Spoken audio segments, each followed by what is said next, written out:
нас не може да се мери. Не знае нищо и не може.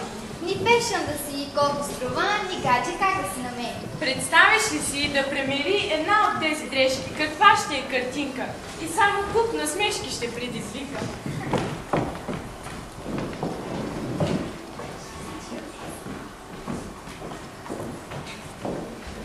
Къде ли е Пепеляшка? Здравейте, момичета! Здрасти. Да сте виждали Пепеляшка? Сигурно пак се е накарала да чисти долска.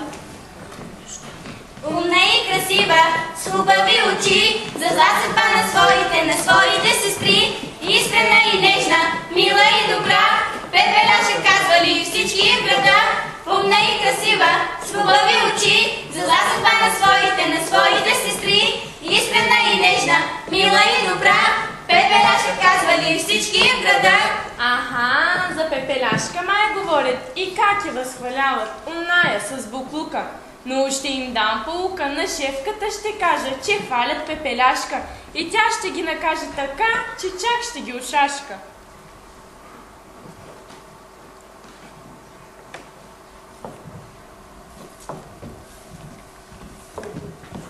Цяла нощ чистих, но молът е толкова голям. Сега отивам в склада. Пак ще отсъстваш? Да, а после ще препиша темата от няколко. Дискотека. До вечера. Стигаш ме какво става тук? С каква дискотека?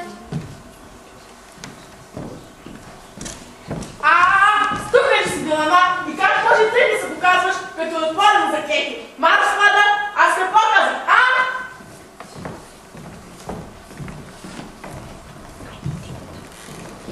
Чули, до вечера има дискотека.